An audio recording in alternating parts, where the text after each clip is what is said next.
اندر ہی دو لشکر رکھے، ایک ضرری لشکر ہے، ایک ضروری لشکر ہے۔ فَأَلْهَمَهَا فُجُورَهَا وَتَقْوَاهَا، اے انسان ہم نے تجھے الہام کر دیا، تقوی کا لشکر بھی تیرے اندر رکھا ہے، فسق و فجور کا لشکر بھی تیرے اندر رکھا ہے، اور تجھے قوت ارادی عطا فرمائی ہے۔ قوت ارادی یہ امتیاز ہے صرف انسان کا، یہ قوت خدا نے باقی مخلوقات کو عطا نہیں کی، انسان کو عطا کی۔ باقی مخلوقات کو سب کچھ دیا، قوت ارادی نہیں تھی، فرشتوں کو ارادہ نہیں دیا، انسان کو ارادہ بھی دیا، اور پھر قرآن میں اس ارادے کی طاقت بھی بتائی۔ اِذَا أَرَادَ اللَّهُ شَيْئًا أَن يَقُولَ لَهُ كُن فَيَكُونُ، یہ طاقت ارادی ہے، قوت ارادی ہے۔ خدا جب کچھ کرنے کا عزم کرتا، چاہتا ہے کچھ کرنا، اب الفاظ بہرحال اس ذات کے لیے کن الفاظ کا انتخاب کیا جائے، ہم محتاج ہیں کہ جب خدا چاہتا ہے کہ کچھ کرے، کچھ کوئی عمل انجام دے، تو کہتا ہے کن فیکون، ارادہ پروردگار عملی ہو جاتا۔ انسان تیرے پاس بھی یہی ارادہ ہے، تو بند دروازوں کے آگے مایوس نہ ہوا کر، تیرے پاس قوت ارادی موجود ہے۔ اور آپ کے لیے ایک جملہ اور آگے بڑھ کے کہوں کہ بند دروازوں کے آگے علی والے کبھی پریشان نہیں ہوتے، چونکہ وہ جانتے ہیں کہ اگر خدا پر ایمان آ جائے اور علی کا واسطہ ہو تو دیوار میں در بنتا ہے۔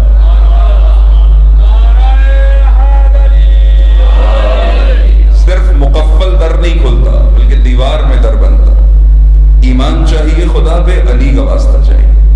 یہ دو ہی وسیلے تھے نا جو پیش کیے جناب بنت اسد نے، کہا خدایا تو نے جو کچھ نازل کیا اس پہ ایمان رکھتی ہوں، اور پھر تجھے اس مولود کا واسطہ دیتی ہوں جو میرے باطن میں ہے۔ پھر سب نے دیکھا کہ دیوار کعبہ شک ہو گئی، بس پریشان نہیں ہونا، بند دروازوں کے آگے رکنا نہیں، قوت ارادی موجود ہے انسان کے پاس۔ اس قوت ارادی سے یہ بڑے بڑے کام کر سکتا ہے۔ خداوند متعال نے اس انسان کو یہ تشخیص دینے کے لیے کہ کیا ضروری ہے اور کیا ضروری ہے تیرے لیے، عقل جیسی نعمت عطا کی ہے۔ عقل انسان کو بتاتی ہے کیا ضروری ہے، کیا بہتر ہے، کیا فائدہ مند ہے، کیا نقصان دہ ہے۔ مگر مصیبت یہ ہے کہ انسان جفاکار ہے، عقل پہ بھی جفا کرتا ہے، عقل پہ بھی ظلم کرتا ہے نا؟ ہم ایسے ہی ہیں، اپنے ہی مہربانوں پہ ظلم کرتے ہیں۔ جو وسیلے خدا نے ہماری کامیابی کے لیے عطا کیے ہیں، انہی وسائل پہ ایسی جفا کرتے ہیں کہ انہیں ناکارہ کر دیتے ہیں، کیونکہ جانتے نہیں ہیں کتنی قیمتی چیز ہے عقل۔ عقل ہمیشہ ٹھیک ٹھیک فیصلے دیتی ہے، لیکن عقل سلیم، عقل بیدار، عقل مست نہیں۔ ظاہر نبی المومنین کی تعبیر ہے کہ لوگ دو طرح کے، کچھ بدبخت ہیں، کچھ بدمست ہیں۔ بدبخت ہیں نعمتیں نہ ہونے پہ، بدمست ہیں نعمتوں کی فراوانی کی وجہ سے۔ ساری زندگی کے عذاب اور رولے یہ ہیں کہ جی نعمتیں نہیں ہیں، بدبختی ہے، بدبختی ہے۔ نعمتوں کا نہ ہونا انسان کو، البتہ یہ کہنا کہ نعمتیں نہیں ہیں، یہ خود تعجب کی بات ہے، خود تعجب کی بات ہے۔ تو ایک انسان کے نعمتیں نہیں ہیں میرے پاس، تیرا وجود، تیرا ہونا اس بات کی دلیل ہے کہ تو سر سے لے کے پاؤں تک نعمتوں میں غرق ہے۔ اگر نعمتیں نہ ہوتی تو باقی نہ ہوتا، اگر اس خالق نے تجھے خلق کر کے چھوڑ دیا ہوتا تو زندہ نہ ہوتا، تو باقی نہ ہوتا، تو موجود نہ ہوتا۔ تیری موجودگی دلیل ہے کہ نعمتیں ہیں، اس کی رحمت شامل حال ہے، تبھی تو باقی ہے، تبھی تو زندہ ہے۔ لیکن چند نعمتوں کا کم ہو جانا یا کچھ چیزیں جن کی ہمیں خواہش ہے وہ میسر نہ ہونا انسان کو مایوسی کی طرف لے جاتا ہے، بدبختی کی طرف چلا جاتا ہے، خود کو کوسنا شروع کر دیتا ہے، اپنے حالات کو کوسنا شروع کر دیتا ہے۔ اس کی زبان پہ یہ شکوہ جاتا ہے، کاش میں پیدا ہی نہ ہوا ہوتا اگر ان ظلم ان مشکلات میں مجھے مبتلا ہونا تھا۔ ناشکرا ہے انسان، عجول ہے انسان، عجلت کرتا ہے، غلط جگہ پہ جلد بازی کرتا ہے، اپنی خواہشات کو فوری پورا کرنا چاہتا ہے. یہ مشکل ہے انسان کی. اور دوسری کیفیت کیا ہے؟ اتنی نعمتیں کہ نعمتوں میں مست ہے. اور بعض اوقات خدا جن بندوں کو اپنے سے دور رکھنا چاہتا ہے انہیں زیادہ نعمتیں دے دیتا ہے. کہتا تم میری نعمتوں میں ہی خوش رہو. اور جنہیں اپنا بنانا چاہتا ہے صحرائے کربلا میں ان کے نفسوں کو خرید لیتا ہے، اپنی مرضیاں انہیں عطا کر دیتا ہے. دیکھیے ہم ہمیشہ یہ غور کرتے ہیں کہ خدا نے کیا دیا، مجھے کیا دیا اور کس کو کتنا دیا، اور پھر جو جتنا خدا نے دیا اس پہ بڑا سا بورڈ لگا دیتے ہیں، ھذا من فضل ربی، یہ میرے رب کا آیا جہاں سے بھی ہو رب کا کرم ہے. فضل رب ہے. فضل رب اگر تعین ہی کرنا ہے تو خدا کی عطا میں مت دیکھو، کیونکہ وہ تو اسے بھی دیتا ہے جو اس کے حق میں ایک بھی عمل انجام نہیں دیتا، جو اس کی اطاعت میں ایک بھی قدم نہیں اٹھاتا، جو اسے رب نہیں مانتا، جو اسے الہ نہیں مانتا، جو اس کے وجود پہ یقین نہیں رکھتا، وہ اس کی نعمتیں بھی نہیں روکتا. وہ دیتا سب کو ہے، جس پہ خدا کا فضل ہو خدا اس سے لے لیتا ہے. وہ دیتا سب کو ہے، قبول اس سے کرتا ہے جس پہ اس کا فضل ہوتا ہے. نماز سب پڑھ رہے ہیں، قبول کس سے کرے گا؟ جس پہ فضل رب ہوگا. خدا کی بارگاہ میں قربانی سب پیش کر رہے ہیں، قبول کس کی ہوگی؟ جس کی قربانی میں خلوص ہوگا، جس پہ فضل رب ہوگا. بس یہ مت دیکھو خدا دے کسے زیادہ رہا ہے، یہ دیکھو خدا قبول کس سے کر رہا ہے، خدا توفیقات کسے عطا کر رہا ہے، جسے نعمتیں دے رہا ہے. بعض اوقات ممکن ہے خدا چاہتا ہو یہ میرے پاس آئے ہی نہ، نعمتوں میں کھیلتا رہے، خوش رہے، یہی چاہیے، بسم اللہ کھیلو. یہ عقل جو خدا نے عطا کی ہے، نعمت جو صحیح و غلط بتاتی ہے، جو ضروری اور ضروری کی تعین کرتی ہے، یہ عقل انسان سلا دیتا ہے. کیسے سلاتا ہے؟ عقل ٹھیک بات کرتی. بازو کا ہوتا ہے نا مسجد میں مطلب بچہ بار بار اٹھتا ہے مسجد، آپ اس کو سر پہ مارتے ہیں، بیٹھ جاؤ، اسے کہتے ہیں دوسری مارنا، سر پہ مارتے ہیں، بیٹھ جاؤ، وہ بیٹھ جاتا ہے، پھر اٹھتا ہے، پھر بیٹھ جاؤ. یہی حال امت اسلامیہ کا دشمنوں نے کیا ہے. جب یہ سر اٹھاتے ہیں ایک دوسری مارتے ہیں، کہتے ہیں بیٹھ جاؤ. یہ اتنا بیٹھے کہ اقبال کو کہنا پڑا کہ مصرع لکھ دیا، کس شوخ نے محراب مسجد پر یہ ناداں گر گئے سجدے میں جب وقت قیام آیا. اتنے سجدے سکھائے، اتنے سجدے سکھائے، اتنا تسلیم ہونا سکھایا کہ قیام بھول ہی گیا. جبکہ قرآن سے پوچھئے تو خداوند متعال کا فرمانا ہے انما اعظکم بواحدہ، میری صرف ایک نصیحت ہے، ان تقوموا للہ مثنی و فرادا، تم اکیلے ہو یا دو ہو خدا کے لیے قیام کرنا. قیام بھول جاتا ہے. یہ جو بچے کو بار بار مار کے بٹھا دیا، اب یہ اٹھنا بھول گیا، اب یہ نہیں اٹھے گا. عقل کے ساتھ بھی ہم یہی کرتے ہیں. عقل ٹھیک فیصلہ دیتی ہے، ہم عقل کے فیصلے کی مخالفت کرتے ہیں، بیچاری مایوس ہو جاتی ہے. پھر ہمت کر کے پھر فیصلہ دیتی ہے، پھر ہم عقل کی مخالفت کرتے ہیں، پھر مایوس ہو جاتی ہے. عقل اطاعت کی دعوت دے رہی ہوتی ہے، ہم کہتے ہیں نہیں اطاعت نہیں، ہمارے معاشرے میں تو ایسے ہوتا ہے، ہم تو ایسے کرتے ہیں، ہم تو ایسے، ہمارے ہاں رسم و رواج تو ایسا ہے. عقل کہہ رہی ہے غلط ہے، عقل کہہ رہی ہے درست نہیں ہے. عقل کہہ رہی ہے اپنے رب کو ناراض نہ کر، دنیا کی رضا خرید بھی لی، رب ناراض ہو گیا تجھے کچھ بھی نہیں ملا، تجھے کچھ بھی حاصل نہیں ہوگا. لیکن عقل کو بار بار سلا سلا کے عقل سو جاتی ہے.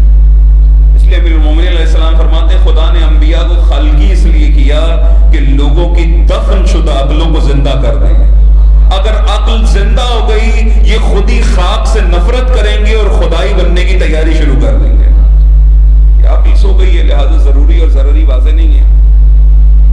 عقل اس قدر سو جائے کہ یزید جیسا شر سر پہ حاکم ہو اور انسان اپنے حج کو اور نمازوں کو ترجیح دے رہا ہو. جب اس حد تک انسان کی عقلیں سو جائیں پھر قیام کربلا کی ضرورت ہے. پھر اس سوئی ہوئی قوم کی بیداری کے لیے حسین ابن علی کے خون کی ضرورت ہے.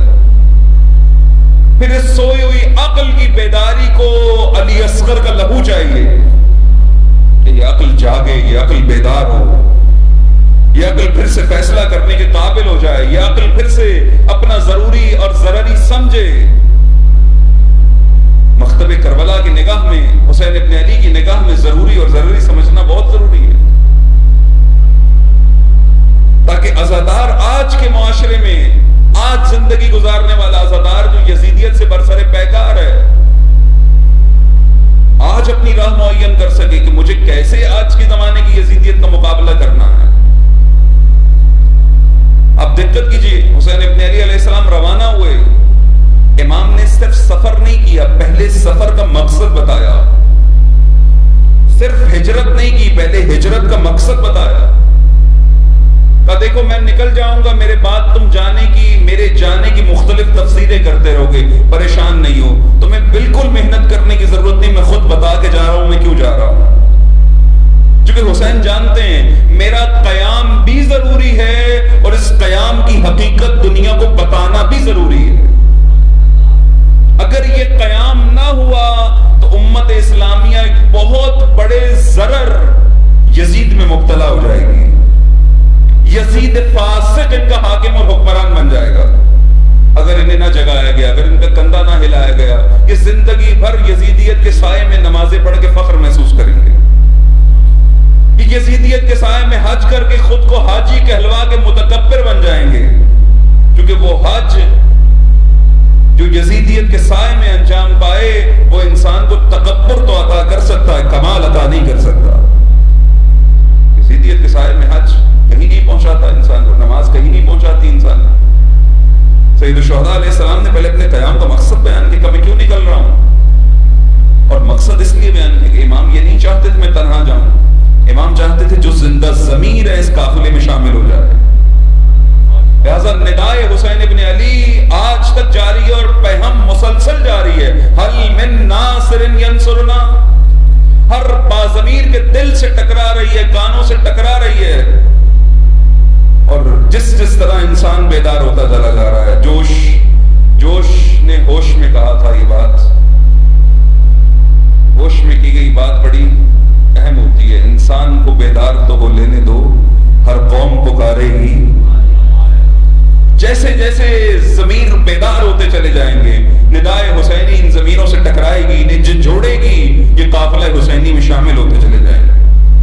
اس قیام کا مقصد بتانا ضروری ہے، کہانی لم اخرج، دیکھو میں قیام نہیں کر رہا اشرن ولا بطرن ولا مفسدن ولا ظالما، میں خود کو بڑا بنانے کے لیے قیام نہیں کر رہا،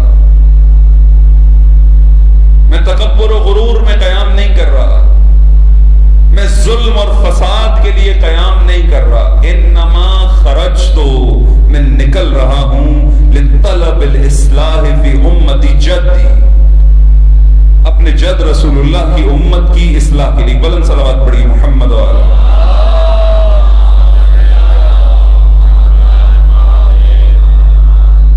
رسول اللہ کی امت کی اصلاح کے لیے نکل رہا ہوں۔ قیام حسین ابن علی، خروج، امام نے اس قیام کو، اس نکلنے کو خروج سے تعبیر کی۔ ایک ایک لفظ جو امام نے ارشاد فرمایا، کیونکہ امام کا کلام ہے لہذا کلام الامام ہے، کلام کا بھی امام ہے، ایک ایک لفظ قابل غور ہے، عزادار کی راہ اور روش معین کریں گے امام کے یہ الفاظ، امام کے یہ کلمات۔ امام نے کہا میں خروج کر رہا ہوں، میں نکل رہا ہوں، انما خرجتو، یہ خروج کیا ہے؟ خروج یعنی نکلنا، البتہ یہ ایک اصطلاح بھی ہے، خروج جب بھی کوئی کہے میں خروج کر رہا ہوں، اس کا مطلب حکومت وقت کے خلاف بغاوت کر رہا ہے، حاکم وقت کے خلاف قیام کر رہا ہے۔ اب یزید کون ہے؟ یزید اس سلطنت کا حاکم ہے کہ جس میں سورج غروب نہیں ہوتا، اس سلطنت کا حاکم ہے، سورج غروب نہیں ہوتا، اتنی وسیع سلطنت، چاہو جلال و منصب و فوج، اقتدار، مال، سب کچھ ہے جو کسی کو دنیاوی طور پہ بڑا بنانے کے لیے ضروری ہے، لیکن چونکہ حسین جانتے ہیں کہ بڑائی کسے کہا جاتا ہے، بڑائی وہ نہیں ہوتی جو بے جان چیزوں سے عطا ہو، بڑائی وہ ہوتی ہے جو خدائے بزرگ عطا کرتا ہے، بزرگی وہ ہوتی ہے جو خدا عطا کرتا ہے۔ کہ بے جان چیزیں، یہ گاڑی، گھر، بنگلہ، پیسہ، یہ جاؤ جلال، یہ نوکر کسی کو عزت عطا نہیں کر سکتے، عزت خدا دیتا ہے، وَتُعِزُّ مَن تَشَاءُ وَتُذِلُّ مَن تَشَاءُ، یہ خدا کے ہاتھ میں۔ حسین علیہ السلام قیام کر رہے ہیں، خروج کر رہے ہیں، یہ قیام، یہ خروج ضروری ہے۔ امام نے اعلان کیا میں نکل رہا ہوں، لیکن کہیں اعلان نہیں کیا کہ میرا خروج یہاں ختم ہو گیا ہے۔ اچھا، ایک مسئلہ اس سے پہلے ہے کہ حسین تو قیام کر رہے ہیں، لیکن بہت سارے نیک لوگ اس زمانے میں ایسے ہیں کہ جو حسین کے ساتھ قیام نہیں کر رہے، امام کے ساتھ نہیں نکل رہے، یزید جیسا خطرہ دیکھ رہے ہیں مگر قیام نہیں کر رہے۔ کیوں؟ یہ کیوں قیام نہیں کر رہے؟ اور سید الشہداء کیوں حالت قیام میں؟ کہتے ہیں کہ ایک سمجھدار انسان، ایک زندہ ضمیر انسان، ایک بابصیرت انسان کچی اینٹ میں وہ دیکھ لیتا ہے جو بے بصیرت آئینے میں بھی نہیں دیکھ سکتا۔ حسین ابن علی اس ضرر کی طرف متوجہ کرنا چاہ رہے ہیں جسے کوئی اپنے لیے خطرات سمجھ ہی نہیں رہا۔ جس طرح مادر حسین ابن علی جب اپنے گھر کو چھوڑ کے دربار میں گئیں، خطبہ دیا، یقین جان لیجئے غاصبوں نے ہر خطرے سے نمٹنے کی تیاری کر رکھی تھی، مگر انہیں کسی صورت گمان بھی نہیں تھا کہ بنت نبی اپنے گھر کو چھوڑ کے میدان میں آ جائے گی۔ کیوں فاطمہ زہرا گھر کو چھوڑ کے دربار میں گئیں؟ چونکہ فاطمہ جانتی تھی علی کی ولایت ضروری ہے، ولایت سے سرگردانی ضروری ہے۔ اگر ولایت علی قائم نہ ہوئی، امت ایک شدید ضرر میں مبتلا ہو جائے گی، ایک ایسی مشکل میں مبتلا ہو جائے گی جس کا علاج ممکن نہیں ہوگا۔ لہذا بی بی قیام کر رہی ہے، اور اسی قیام کو سید الشہداء جاری فرما رہے ہیں، انما خرجت، میں نکل رہا ہوں، میں خروج کر رہا ہوں۔ کب انسان یزید کے خلاف قیام کرتا ہے؟ ہم سید الشہداء کے مدینہ سے نکلنے کو آج 2 محرم حسین کربلا پہنچ گئے۔ کہاں سے چلے حسین؟ مدینہ سے چلے۔ کہتے ہیں امام کی روانگی، امام کا سفر یا روانگی امام کے اس خروج کو یا اس حرکت کو صحیح طرح بیان نہیں کرتے۔ اگر صحیح تعبیر استعمال کی جائے تو ہم کہیں گے امام کی ہجرت دین کا بہت اہم رکن ہے۔ کب رسول اللہ نے ہجرت فرمائی؟ جب رسول اللہ چاہتے، جب ایک سرزمین کو دیکھا کہ ابھی دین کے نظام کے لیے قابل نہیں ہے، ہجرت کی، اور ہجرت کے بعد خدا نے برکتیں عطا کی۔ یہ ہجرت بابرکت ہوتی ہے۔ سید الشہداء ہجرت کر رہے ہیں، لیکن ہجرت کہاں پر ہے؟ قرآن نے ایک ہجرت ذکر کی، ایک ہجرت اپنے گھر کو چھوڑ کے، اپنے شہر کو چھوڑ کے کسی دوسرے شہر میں چلے جانا، لیکن قرآن ایک اور ہجرت ذکر کرتا ہے۔ وہ ہجرت کیا ہے؟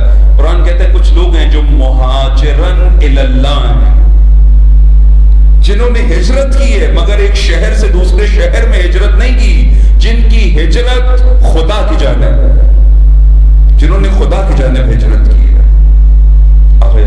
یہ ہجرت ضروری ہے۔ معصیت سے، گناہ کاری کی زندگی سے اطاعت گزار انسان کی زندگی کی جانب ہجرت، معصیت سے اطاعت کی جانب ہجرت، یہ ہجرت بہت اہم ہے۔ اگر مفہوم ہجرت واضح ہو جاتا تو آج خروج سید الشہداء، قیام سید الشہداء سمجھنا آسان تھا۔ یہ ہجرت جو حسین ظاہری فرما رہے ہیں، اس سے پہلے ایک ہجرت نفس حسین کر چکا ہے، اور وہ ہجرت دنیا سے، دنیا کی رنگینیوں سے، دنیا کی خوبصورتیوں سے، ظاہری چمک دھمک سے اپنے رب کی جانب ہجرت ہے، حسن واقعی کی جانب ہجرت ہے۔ علی علیہ السلام نے کہا دنیا سجدھج کے سامنے کا، دنیا غری غیری، جا کسی اور کو دھوکہ دے، میں نے تجھے 3 طلاقیں دی ہیں، اب واپس آنا ممکن نہیں ہے۔ یہ ہجرت، کربلا کو زینبی نگاہ سے دیکھنا بہت ضروری ہے۔ اگر زینب اولیاء کی نگاہ سے نہ دیکھا تو کربلا کو مختلف نگاہوں سے دیکھا، لالچ کی نگاہ سے کربلا کو دیکھا جا سکتا ہے۔ وہ جو مد مقابل لشکر تھا وہ بھی کربلا میں تھے، لیکن انہوں نے اس قیام کو، اس حرکت کو لالچ کی نگاہ سے دیکھا۔ کسی کو رے کی حکومت کا لالچ تھا، کسی کو مال و دولت کا لالچ تھا۔ کربلا کو ثواب اور جنت کی نگاہ سے دیکھا جا سکتا ہے، لیکن اگر اس نگاہ آگے کا سفر کرانا چاہتے ہیں۔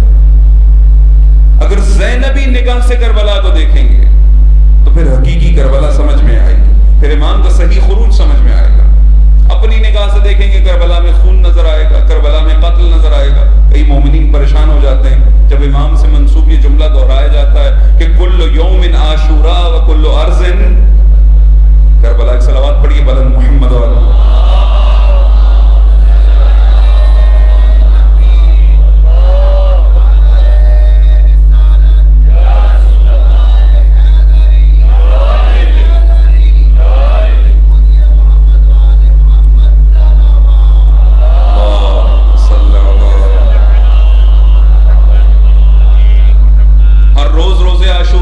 سرزمین مصیبت نہیں ہوگی، اس کا مطلب ہر روز قتل ہوگا، ہر روز خون بہے گا، ہر روز مصیبتیں ہوں گی۔ کیسے ہر سرزمین کو سرزمین عاشورہ بنائیں؟ اور اگر کربلا کو جناب زینب کی نگاہ سے دیکھا ہو، جب ظالم نے پوچھا، ابن زیاد نے پوچھا کیف رأیت صنع اللہ، اے جناب اے بی بی دیکھا خدا نے آپ کے ساتھ کیا کیا؟ کہا ما رأیت الا جمیلا، میں نے تو خدا کو بڑا حسین دیکھا ہے، میں نے تو خدا کو بڑا جمیل، میں نے تو کربلا میں جمال خدا دیکھا ہے۔ یہ زینبی نگاہ ہے جو مصیبت میں جمال خدا دیکھتی ہے۔ یہ نگاہ ہم پیدا کریں۔ خدا ہمیں چھوٹی چھوٹی مشکلات میں مبتلا کرتا ہے، کیا چاہتا ہے؟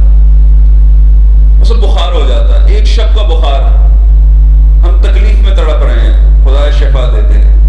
خدا کیا چاہتا ہے؟ خدا یہ چاہتا ہے تجھے چھوٹی تکلیف میں مبتلا کر دو، بڑی تکلیف سے بچا لو۔ یہ بخار میں مبتلا کر کے تیرے کیے گناہ معاف کر دوں۔ اچھا گناہ نہیں، کبھی چاہتا ہے اپنے بندے کو ترقی عطا کرے، اس کا درجہ بلند کر دے، اس کے مقامات بلند کر دے، چھوٹی چھوٹی مصیبتوں میں مبتلا کر دیتا ہے۔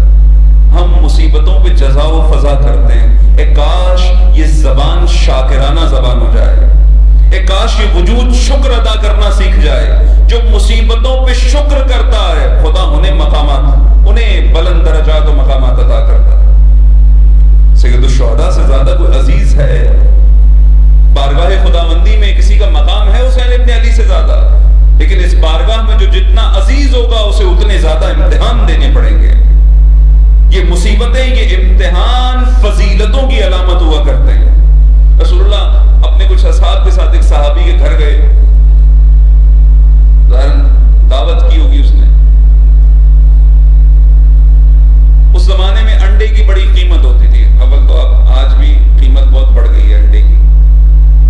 انڈے کی ویسے کوئی ویلیو نہیں ہوتی، ایسے بچے کہتے ہیں نا آج کیا ملا، 100 میں سے انڈا، یعنی زیرو کی کوئی ویلیو نہیں ہوتی۔ لیکن آج کل بہرحال مرغی نے قیمتی انڈے دینے شروع کیے، اقتصاد اس قدر گر جائے، زمین بوس ہو جائے اقتصاد، تو انڈا بھی بڑا قیمتی ہو جاتا۔ بہرحال اس زمانے میں انڈا بہت قیمتی تھا۔ اصحاب نے دیکھا کہ اس صحابی کی مرغی نے دیوار کے اوپر انڈا دیا، اب وہ انڈا نیچے گرے گا، ٹوٹ جائے گا، لیکن وہ کسی طرح سے جھاڑیوں میں پودوں میں پھنسا اور انڈا بچ گیا۔ انہوں نے اسے مبارکباد دی، کہ مبارک ہو تیرا انڈا بچ گیا۔ کہنے لگا یہ کوئی نئی بات نہیں ہے، آج تک مجھ پہ کوئی مصیبت آئی ہی نہیں ہے۔ رسول اللہ نے کہا اٹھو اس محفل سے نکلو، یہ رحمت خدا سے دور ہے۔ مصیبت نہ آنا دلیل ہے کہ خدا کی رحمت سے دور ہے، خدا کے کرم سے دور ہے۔ یہ مصیبتیں علامت ہے۔ اگر مہاجرن الی اللہ، ہجرت کرنا خدا کی جانب، مال کمانے کے لیے ہجرت ہم کرتے ہیں، گھروں کو چھوڑ دیتے ہیں، بیوی بچوں کو چھوڑ دیتے ہیں، کیوں؟ نتیجے میں مال ملے گا۔ کیا کبھی ایسی ہجرت کی ہے جس کے نتیجے میں خدا ملے؟ اگر نہیں کی تو آؤ کربلا کو دیکھو، یہ وہی ہجرت ہے جس کے نتیجے میں خدا ملتا ہے۔ آج جو آپ اپنے گھروں کو ترک کر کے مجالس عزائے حسین ابن علی میں موجود ہیں، در واقع وہی خروج جسے امام نے شروع کیا تھا، آپ اسی کو آگے بڑھا رہے ہیں۔ یہ قیام، یہ خروج ضروری ہے، عزاداری ضروری ہے، لیکن وہ عزاداری جو زینبی عزاداری، قرآن مجید نے کے فرمان کے مطابق کچھ لوگوں نے مسجد بنائی، قیام ضروری ہے، خروج ضروری یہ عزاداری اسی خروج کا استمرار ہے، اسی خروج کا تسلسل ہے جسے حسین ابن علی نے انجام دیا۔ کچھ لوگوں نے مسجد بنائی، مسجد کیا؟ مسجد بیت اللہ، مسجد خدا کا گھر۔ خدا ہی کا حکم آیا یا نبی اللہ چاہیے اس مسجد کو گرا دیجئے۔ مسجد کو کیوں گرایا جائے؟ کہ اس لیے کہ انہوں نے مسجد بنائی ہے لیکن مسجد زرار بنائی ہے، وہ مسجد بنائی ہے جو ضرری ہے، مسجدن زرارن کفرن و تفریقن بین المؤمنین۔ اس مسجد کا مقصد یہ ہے، نقصان دہ مسجد ہے۔ یہ مسجد کیوں گرائی گئی ہے اور قرآن مجید نے کیوں ذکر کیا؟ کیونکہ ایک جنگ جو سب سے زیادہ خطرناک جنگ ہے نا، وہ اسلام کی اسلام سے جنگ ہے، اسلام کی اسلام سے جنگ ہے۔ جب مسجد کے مقابلے میں مسجد آ جائے، یہ جنگ سب سے خطرناک ہے۔ زرار مسجد کہ جس کا نتیجہ امت کو ضرر ہے، جس کا نتیجہ مومنین میں تفریق ہے، جدائی ہے۔ مسجدیں قریب کرنے کے لیے، گھر میں نماز بندہ زیادہ سکون سے پڑھتا ہے، تنہائی ہے، گریا کرے، روئے، آہو بقا کے ساتھ نماز پڑھے، لیکن کہا نہیں گھر میں نہیں پڑھو، مسجد آ جاؤ، مسجد آ کے سب کے ساتھ نماز پڑھو۔ خدا کیا چاہتا ہے؟ یہ ٹوٹے ہوئے دل، یہ جدا جدا دل، یہ اپنے اپنے کاموں میں مشغول دل، یہ میری عبادت کے ذریعے سے ایک ہو جائیں گے۔ مسجد میں آؤ، مل کے عبادت کرو۔ یہی مسجد کا، اس مسجد کو گرا دو، یہ مسجد زرار ہے۔ کیوں؟ یہ دلوں کو توڑتی ہے، جوڑتی نہیں ہے۔ مسجد ضروری ہے، مگر وہ مسجد کہ جس مسجد میں لوگوں کو جوڑا جائے۔ اگر مسجد کے ذریعے سے دلوں کو دور کیا جائے، اگر مسجد کے ذریعے سے کفر کو عام کیا جائے، اگر مسجد کے ذریعے سے باطل کو سپورٹ کیا جائے، اگر مسجد دشمن کے مقاصد کو پورا کرنے میں لگ جائے، یہ مسجد ضرری ہے۔ اسلام اس مسجد کو گرانے کا حکم دیتا ہے۔ اور ذہن میں رکھیے گا، وہ خروج ضروری ہے، عزاداری ضروری ہے، عزاداری واجب ہے، مگر وہ عزاداری جو زینبی عزاداری ہے، وہ عزاداری جس کے لیے ائمہ اطہار نے اہتمام کیا ہے۔ کیسی عزاداری ہے؟ یہ وہ عزاداری ہے جو ہر زمانے کی یزیدیت کا چہرہ بے نقاب کرتی ہے۔ یہ وہ عزاداری ہے جو ہر زمانے میں زمانے کے امام کے ناصر تیار کرتی ہے۔ اگر عزاداری یہ کام، اگر تعجب کی بات ہے کہ کربلا کے بعد بھی کوئی عدد اور تعداد کے ذریعے سے حق کو معین کرے کہ جہاں تعداد زیادہ ہے وہاں حق زیادہ ہے، نہ، کربلا نے معیار بدل دیا ہے۔ حسین نے بتا دیا، کم من فئۃ قلیلۃ غلبت فئۃ کثیرۃ باذن اللہ۔ کربلا میں دیکھیے یہ آیت، اس کی تفسیر ہوتی نظر آ رہی ہے۔ ایک قلیل سا گروہ ایک کثیر گروہ پہ غالب آ جاتا ہے۔ کربلا میں حسین نے صرف ایک یزید نابود نہیں کیا، قیامت تک کی یزیدیت کچل کے رکھ دی، قیامت تک کی یزیدیت۔ اس لیے دکھ ہے یزیدیت کو، آج وہ سر اٹھاتے ہیں، جانتے ہیں حسین ابن علی نے ہماری نابودی کا فارمولہ پہلے بیان کر رکھا ہے، یہ اسٹریٹجی پہلے طے شدہ ہے۔ جو بھی راہ حسین ابن علی پر آئے گا، یزید اسے اپنے سامنے تتر بتر ہوتا نظر آئے گا۔ ایک صلوات پڑھیے محمد و آل محمد۔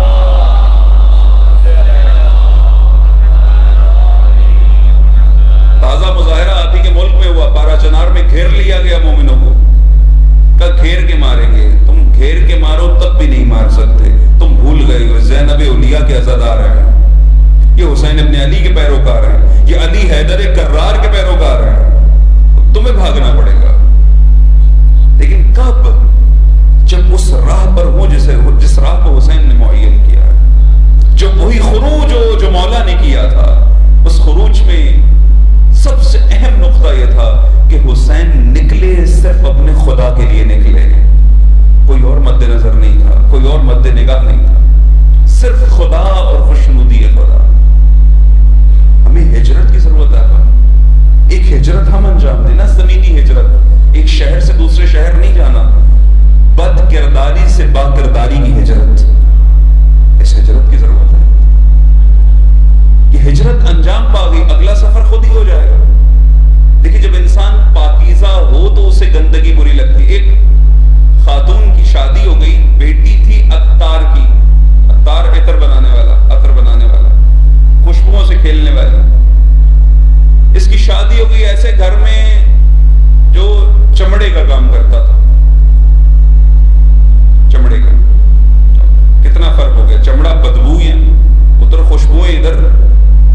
اب اس کے لیے گھر میں رہنا محال تھا.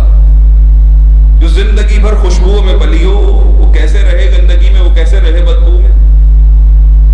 بہت اہم نقطہ کہ جب انسان اپنے آپ کو بلند کرتا ہے، جب پاکیزہ کرتا ہے خود کو، تب نجاست لگتی ہے.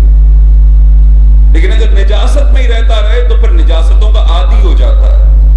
یہ خاتون شادی ہو کے آئی، اسے ہر طرف سے بدبو آتی، اپنی ناک کو لپیٹ کے رکھتی. کچھ دن گزرے تو اپنی ساس سے کہتی ہے کہ دیکھا میرے آنے کی برکت سے گھر کی بدبو کم ہو گئی ہے. تو ساس نے کہا جب میں آئی تھی تب بھی ایسے ہی ہوا تھا. ان کا بدبو کم نہیں ہوئی، ہم عادی ہو گئے ہیں. ہم عادی ہو گئے، اگر ہم بھی عادی ہو گئے.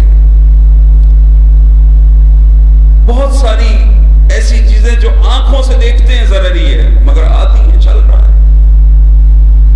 ضرر کے مقابلے میں قیام اور خروج کے عادی نہیں ہے. مثلا زیادہ کہیں نہ جائیں، کسی کے خلاف قیام نہ کریں، گھر میں بھی قیام نہ کریں، نہ بچوں کے خلاف نہ بیگم کے خلاف، سوچنا بھی نہیں، سزا ہوتی ہے اس کی. لیکن اپنے خلاف تو کر سکتے ہیں نا. اپنے اندر ایک بری عادت دیکھ رہے ہیں، اپنے اندر ایک ضرری عادت دیکھ رہے ہیں، ایسی عادت جو نقصان دہ ہے خود میرے لیے. آیا ہے ہمت اس کے خلاف خروج کرنے کی، اس عادت، اپنی ہی عادت کے خلاف قیام کرنے کی؟ اس قدر خود کو سجدوں کا عادی کیا ہے کہ اپنی ہی عادتوں کے آگے بھی سجدے کیے ہوئے ہیں. ایسے تسلیم ہیں، ایسے ذلیل ہو. عالم دین کہہ رہے تھے کہ لفظ ذلیل اردو میں آگے بہت ہی ذلیل ہو گیا ہے.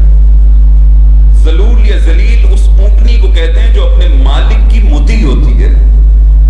اس لیے بندہ جب سجدے میں سر رکھ کے کہتا ہے انا عبدک الضعیف الذلیل، اے خدایا میں تیرا بندہ ضعیف و ذلیل ہوں. ایک کاش خدا ہمیں اپنا بندہ ذلیل بنا لے. ایک کاش کہ ہم بندہ ذلیل بن جائیں خدا کے، ہماری مہار اس کے ہاتھ میں چلی جائے، اپنی مرضی سے حرکت نہ کریں، اس کی مرضی سے حرکت انجام پائے. عزاداری جو خروج تھا، جو قیام تھا، جو جنگ تھی، جو رزم تھی، ہم نے اس عزاداری کو بھی بزم بنا دیا، محفل بنا دیا. اس عزاداری کو بھی رسم بنا دیا، اور پھر رسم بنا کے اسی رسم کو ادا کر کے ہم خوش ہونے لگے کہ ہم نے بہت بڑا کام کیا ہے. میں نے پورا عشرہ پڑھا ہے، میں نے پورا عشرہ سنا ہے، میں نے پورا عشرہ منعقد کیا ہے. عشرہ پڑھ لیا، عشرہ سن لیا، عشرہ منعقد ہو گیا، لیکن آیا وہ ہوا جو حسین نے چاہا تھا؟ حسین نے چاہا تھا خروج ہو، حسین نے چاہا تھا قیام ہو، ہر ضرری کے خلاف قیام ہو، ہر ضروری کے قیام کے لیے قیام ہو. کیا وہ مقصد حسین ابن علی حاصل ہوا یا نہیں ہوا؟ نہ، اس مقصد کی جانب تو توجہ ہی نہیں کی، کسی نے بتایا ہی نہیں کہ حسین فرما رہے انما خرج تو میں نکل رہا ہوں. یہ خروج، یہ ہجرت بڑی قیمتی ہجرت ہے. یہ جو اندر لشکر بیٹھا ہوا ہے، لشکر یزید، یہ تقوی کے مقابلے میں یہ فجور وہی لشکر یزید ہے. انسان کب اشرف بنتا ہے؟ جب اپنے اندر موجود جنگ کو جیتتا ہے. اپنے اندر موجود جنگ کو جیتتا. یہ جنگ اندر ہے، دو فوجیں اندر ہیں، حسینیت اور یزیدیت کی جنگ انسان کے اندر ہے. آیا تقوی کو غلبہ عطا کرتا ہے یا فجور کو غلبہ عطا کرتا ہے؟ اگر تقوی غالب آ جائے، ایک سجدہ بھی یزید کی امامت میں گراں گزرتا ہے. حسین کو حج کتنا عزیز ہوگا. ایک عام مومن کی ہمیشہ دعائیں کرتے ہیں، خدا سعادت حج نصیب فرما. سعادت 8 ذی الحجہ یوم ترویہ حسین نے احرام کھول دیے. کیوں کھولے احرام؟ چونکہ اس قدر پاکیزہ نفس ہے، نفس حسین ابن علی، کہ حسین اس عظیم عبادت کو بھی یزید کی امامت میں انجام دینا نہیں چاہتے. جب پاکیزیوں سے رابطے ہو جائیں، جب خوشبوؤں سے انسان متعارف ہو، تبھی تو بدبو کا پتہ لگتا ہے. جو رہتا ہی بدبو میں ہو، جس نے خوشبو سونگی ہی نہ ہو کبھی. یہ قیام، یہ خروج ضروری ہے. یہ خروج ضروری ہے، اور خروج نہ کرنا ضروری ہے، نقصان دہ. عزاداری یہی خروج ہے. لیکن عزاداری اگر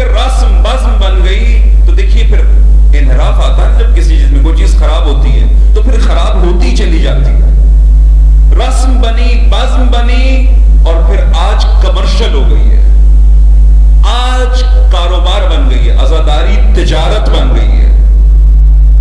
آپ نے میری زبان سے بھی اور باقی علماء کرام سے بھی یہ سن رکھا کہ عزاداری تجارت نہیں ہے، مگر آج میں اپنے ہی جملے کی تصحیح کر رہا ہوں اور پورے وثوق سے آپ کی خدمت میں یہ عرض کر رہا ہوں کہ یہ 10 دن تجارت کے دن ہے، یہ 10 دن تجارت کے دن ہے۔ ذوق آپ کا ہے کہ آپ کو بندوں سے تجارت کرنی ہے یا خدا سے تجارت کرنی ہے۔ یہ 10 دن وہ دن ہیں جب حسین ابن علی کی مجلس میں شرکت کرنے والا حر خود کو تیار کرے اور شب عاشور اپنا قیمتی نفس خدا کی بارگاہ میں پیش کرے اور خدا کی مرضیاں خرید لیں۔ یہ تجارت خدا کے ساتھ تجارت ہے۔ عزاداریت وَمِنَ النَّاسِ مَن يَشْرِي نَفْسَهُ ابْتِغَاءَ مَرْضَاتِ اللَّهِ، وہ آئین جو انسانوں کی زندگی گزارنے کا آئین ہے، خدا نے اس کتاب میں لکھ دیا۔ کچھ نفوس ایسے ہیں، اتنے قیمتی نفوس ہے کہ خدا ان کا خریدار ہے، لیکن عزاداری تجارت بن گئی، انحراف آتا چلا گیا۔ اب ہم سوچتے ہیں ہم تو ٹھیک ہیں، ہم تو بالکل ٹھیک ہیں، ہم تو نہیں کر رہے ایسے، نہ ہم تجارت کر رہے ہیں، نہ ہم ایسی جگہوں پہ جا رہے ہیں جہاں تجارت ہو رہی ہے۔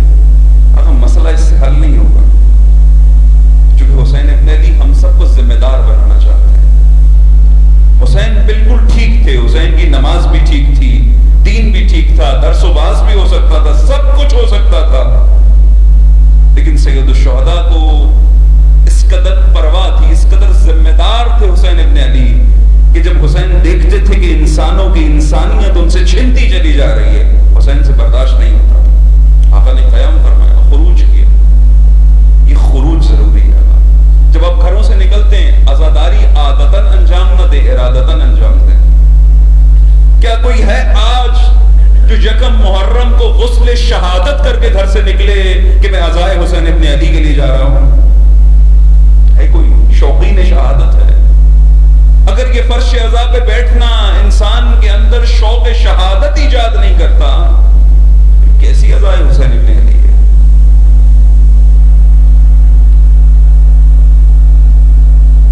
کیسی عزاداری ہے جس میں انسان کو اپنی جان کی پرواہ ہی ختم نہیں ہو رہی ہے؟ حسین تو جان دے کر، جان قربان کر کے زندہ رہنے کا فلسفہ سکھاتے ہیں۔ خروج، قیام ضروری ہے، خروج ضروری ہے۔ آغاز کیجئے خروج کا۔ سب سے پہلا خروج اپنے اندر کے موجود باغی لشکر کے خلاف کیجئے، جو آپ کے اندر ہے اور آپ ہی کو رسوا کر رہا ہے۔ اس لشکر کے خلاف اعلان بغاوت کیجئے، خروج کیجئے، ہجرت کیجئے، اس تقوی، اس لشکر فجور کو ناکام کر کے تقوی کو کامیاب کیجئے۔ اب اگر یہ کامیابی نصیب ہو گئی، اس کے بعد اگلی کامیابیاں پھر آسان ہو جائیں گی۔ وہ لوگ بڑی آسانی سے زندگی گزار لیتے ہیں کہ جن کا لشکر فجور طاقتور ہوتا ہے، چونکہ انہیں کچھ بھی غلط نظر ہی نہیں آتا، کہ ٹھیک ہے ہو رہا ہے ہونے تو کیا فرق پڑتا ہے۔ آج امت اسلامیہ کے حالات دیکھیے، قرآن جلا دیا جاتا ہے۔ کیوں جلا دیا جاتا ہے؟ اتنے مسلمان آباد ہیں، کسی کی جرت کیسے ہوتی ہے کہ قرآن جلا دے؟ کیونکہ جانتے ہیں کہ یہ خروج بھول چکے ہیں، یہ ذکر کربلا کرتے ہیں، روح کربلا بھول چکے ہیں۔ اگر ہمیں خروج کرنا آتا، قیام کرنا آتا، کسی کی جرت نہ ہوتی ہماری مقدسات میں آپ اٹھا کے دیکھیں۔ خروج ضروری ہے، قیام ضروری ہے، نکلنا ضروری ہے، یہ عزاداری ضروری ہے، مگر اس عزاداری کو ضرری بنایا جا رہا ہے نا۔ عزادار آ کر ذمہ داری اپنے دوش پہ لے لیں کہ عزاداری ضروری ہے، اور اسی طرح سے انجام پائے گی جس طرح سے جناب زینب اولیاء نے انجام دیا۔ اس عزاداری پہ بہت کچھ خرچ ہوا ہے بھائی۔ میں اور آپ اگر مسجد میں شرکت کریں اور نشست و مجلس میں شرکت کریں اور نشست و برخاست کریں، آئیں اور چلے جائیں، یقیناً اس سے کچھ حاصل نہیں ہوگا۔ اس خدا نے ہمیں، میں نے کل بھی عرض کیا تھا، ساری رکاوٹیں ہٹا کے اور توفیقات فراہم کر کے اس مجلس تک پہنچا دیا ہے۔ اب وہ خدا یہ چاہتا ہے کہ اگلا سفر تم نے خود طے کرنا ہے۔ خروج لازم ہے،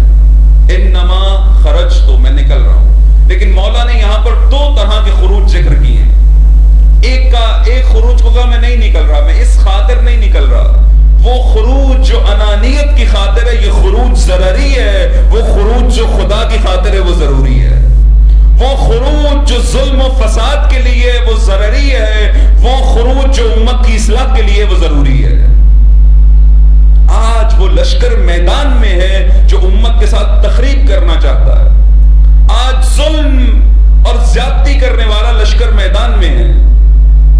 وہ لشکر کہاں ہے جس نے اصلاح کرنی ہے؟ وہ لشکر کہاں ہے جس نے تبدیلی ایجاد کرنی ہے؟ تعجب ہوتا ہے جب مجلسیں تقسیم ہو جاتی، کہتے ہیں فلاں مجلس اصلاحی مجلس ہے، فلاں غیر اصلاحی مجلس ہے. ارے مجلس تو قیام کربلا کا تسلسل ہے. حسین نکلے اصلاح کے لیے، اگر مجلس اصلاحی نہیں ہے تو پھر وہ مجلس کیسے ہے؟ اگر مجلس تبدیلی ایجاد ہے، مجلس میں شرکت کے بعد یہ نگاہیں اپنی طرف مڑ کے خود کو نہیں کہتی اے عزادار تیری شان یہ ہے کہ تو عزادار ہے، اپنی حفاظت کر. اس مجلس میں شرکت کا پھر فائدہ کیا ہوا انسان؟ وہ مجلس جو آج کا ناصر تیار نہیں کرتی، اس مجلس میں شرکت کا پھر فائدہ کیا ہوا؟ بس خروج ضروری ہے، وہ خروج جو خدا کے لیے ہے، وہ ہجرت جو خدا کے لیے ہے. عادت ڈالیں. ہم موت سے بہت ڈرتے ہیں. ایک صلوات پڑھیں محمد.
جس انسان کو ہر روز اپنی جہالت کو ختم کر کے یہ ہر روز موت کا ذائقہ چکھ رہا ہے، کیونکہ جاہل مرتا چلا جا رہا ہے، عالم پیدا ہوتا چلا جا رہا ہے۔ جس انسان کو اپنی بے کرداری ترک کر کے با کردار بننے کا ذوق ہے، یہ ہر روز بے کردار شخصیت کو مار رہا ہے۔ موت واقع ہو رہی ہے، با کردار شخصیت وجود میں آتی چلی جا رہی ہے۔ موت، اگر موت نہ ہو تو حیات نصیب نہ ہو، موت نہ ہو تو حیات ترقی نہ کرے۔ موت ہے، بعض چیزیں ڈرنے کی نہیں ہوتی، موت ڈرنے کی چیز نہیں ہے۔ پتہ نہیں کس نے ڈرایا موت سے، پتہ نہیں کیوں ہمیں لگا موت آ گئی تو ہم ختم ہو جائیں گے۔ ختم نہیں ہوں گے، موت آ گئی تو ہم بستی سے بلندی کی طرف چلے جائیں گے۔ کل نفس ذائقۃ الموت، اے لوگو یہ موت کا ذائقہ روزانہ چکھا کرو۔ اگر روزانہ اس ذائقے کو چکھو گے تو تم بھی قاسم ابن حسن کی طرح یہی کہو گے۔ جب پوچھا آقا حسین ابن علی سے، کہا مولا کیا میں میدان میں نہیں جاؤں گا؟ کہ کل تو علی اصغر بھی شہید ہو جائیں گے۔ جب شوق اور اشتیاق دیکھا شہادت کا، قاسم آپ کی نظر میں موت کیا ہے؟ آقا شہد سے زیادہ میٹھی ہے۔ کبھی تنہائی میں اس جملے پہ غور کیجئے گا، شہد سے زیادہ ڈائلاگ نہیں ہے، کسی خطیب کا جملہ نہیں ہے، کسی لکھاری نے نہیں لکھا ہے، قاسم ابن حسن نے میدان کربلا میں کہا موت شہد سے میٹھی ہے۔ یہ خاندان عصمت و طہارت کا پروردگار، جہاں ہر روز نئے معارف، نئے علوم، نئے مقامات، نئے درجات کو حاصل کیا جاتا ہے، جہاں اگلا دن پچھلے دن سے بہتر ہوتا ہے۔ اگر میں اور آپ بھی اس ذائقہ موت کو چکھنے کی عادت ڈال دیں تو پھر حسین ابن علی کے رکعت میں شہید ہونا۔ جناب بریر صحابی ہیں، حسین ابن علی بڑے سنجیدہ صحابی ہیں، لیکن شب عاشور مزاح کر رہے ہیں۔ کسی نے پوچھا بریر آپ کی حالت کیوں ہو گئی؟ کہ جب سے حسین سے، جب سے مولا سے سنا ہے نا میں نے شہید ہونا ہے، تو خوشی کنٹرول نہیں ہونی، اس طرح ہے، چاہتا ہوں خوشی کا اظہار کروں۔ اس لیے قرآن کہتا ہے اگر تم صادق ہو، تم سچے ہو، فتمنوا الموت، پھر موت کی تمنا کرو۔ سچے ہو تو پھر موت کا کیا ڈر ہے؟ تم نے کذب سے، کاذب شخصیت کو مار کے اگر سچائی، صداقت کا سفر کیا ہے، یہ موت واقع ہو چکی ہے، تو پھر تمہیں موت سے کیا ڈر ہے؟ پھر موت اعلی من الاسل ہے۔ کاروان حسینی کربلا پہنچ چکا ہے۔ خروج حسین ابن علی اپنے کمال کو جا پہنچا۔ یہ یوں کہیے کہ ایک عظیم مرحلہ حسین ابن علی نے اس خروج کا انجام دینا ہے۔ مقتل کربلا میں امت کی نجات کا نقشہ بنانا، مقتل کی سرزمین پہ بناتے رہے حسین اسلام کی حیات کا نقشہ تمام رات۔ مقتل کی سرزمین پہ حسین نے نقشہ بنانا، حسین نے کشتی نجات قائم کر لی۔ مولا جب پہنچے سرزمین کربلا پہ پوچھا یہ کون سی سرزمین ہے؟ بتایا گیا کربلا کی سرزمین۔ ہاتھ بلند کیے بارگاہ خدا میں پکار کے کہا اللہم انی اعوذ بکا من الکرب والبلا، اے پروردگار میں کرب و بلا سے تیری بارگاہ میں پناہ چاہتا ہوں۔ پھر اپنے اصحاب کو کہا یہ وہی سرزمین ہے، واللہ یہ وہی سرزمین ہے جہاں ہمیں شہید کیا جائے گا، جہاں ہمارے جوان گھوڑوں سے گریں گے، جہاں ہماری قبریں بنیں گی، وہی مقام ہے، وہی کرب و بلا ہے۔ حسین کے ساتھ کربلا پہنچنا اتنا آسان نہیں ہے۔ اگر زندگی میں انسان نے ہجرت نہ کی ہو تو حسین کے ساتھ ہجرت پھر بہت مشکل ہو جاتی۔ رسول اللہ کو دیکھا، رسول اللہ کے ساتھ رہے، زندگی گزاری، حسین کو آنکھوں سے دیکھا، مگر چونکہ نفس تیار نہیں تھا، لشکر تقوی کو مضبوط نہیں کیا تھا، لہٰذا جو کربلا پہنچے وہ 72 تن پہنچے۔ سب دعوے کرتے رہے محبت کے، لیکن وہ جو میدان عشق میں قافلہ سالار عشق کے ساتھ، اس کاروان کے ساتھ کربلا پہنچے، وہ 72 تن پہنچے، جن کے بارے میں حسین نے کہا تم جیسے میں نے دیکھے نہیں ہیں۔ کیسے پہنچا یہ کارواں، یہ ہجرت کیسے ہوئی؟ راوی کہتا ہے کہ مدینہ میں عجیب کوہرام بپا ہے کہ جب لوگوں کو پتہ لگا کہ رسول اللہ کے فرزند حسین ابن علی مدینہ چھوڑ کے جا رہے ہیں، اہل مدینہ جمع ہوئے ہیں در اہل بیت پر حسین ابن علی کے گھر اور ودا کر رہے ہیں کہ اتنے میں منادی ندا دیتا ہے، اے مدینے والوں اپنے گھروں کو لوٹ جاؤ، اب خاندان عصمت و طہارت کی خواتین محملوں میں سوار ہونا چاہتی ہیں۔ راوی کہتا ہے میں دور سے دیکھتا رہا، ایک ایک بی بی آتی تھی، ایک جوان آگے بڑھتا بی بی کو سوار کرا دیتا۔ جناب زینب اولیاء، ایک مرتبہ اعلان ہوتا ہے حسین ابن علی اپنی مسند پر موجود ہے، ایک ایک بی بی آ رہی ہے، سوار ہو رہی ہے، ایک مرتبہ منادی نے پھر ندا دی، کہا ذرا دور چلے جاؤ، اب اپنے گھروں کو لوٹ جاؤ، اب تمہاری نگاہیں اس طرف نہ پڑیں، اب علی کی بیٹی زینب آتی ہے۔ کہا جب علی کی بیٹی زینب کا نام آیا اور ایک مرتبہ جب جناب زینب اولیاء محمل میں سوار ہونے کے لیے حاضر ہوئیں، پھر ایک جوان آگے نہیں بڑھا، پھر جتنے کھڑے تھے سب آگے بڑھے، پھر علی اکبر آگے بڑھے، پھر قاسم آگے بڑھے، پھر عباس آگے بڑھے، پھر حسین ابن علی نے بھی اپنی مسند چھوڑ دی اور آگے بڑھ کے اپنی بہن کو عزت و احترام سے سوار کرایا، شریکت الحسین کو سوار کیا۔ 11 محرم کی صبح آئی نا، جب بیویوں نے، جب جناب زینب نے تمام بیویوں کو سوار کر لیا نا، ایک مرتبہ مقتل کا رخ کیا اور رخ کر کے پکارنا شروع کیا، علی اکبر کہاں ہو؟ پھوپھی سوار ہونا چاہتی ہے، قاسم کہاں ہو؟ میں سوار ہونا چاہتی ہوں۔ ایک ایک شہید کو پکارا ایک دفعہ، مگر جب ذکر عباس زبان زینب پر آیا، اجرکم ربکم، جب عباس کا نام لیا پھر رکی نہیں، پھر پکارتی چلی گئی عباس عباس۔ عباس کہاں چلے گئے؟ اے میرے پردے کے محافظ، مجھے ظالموں میں چھوڑ کر کہاں چلے گئے؟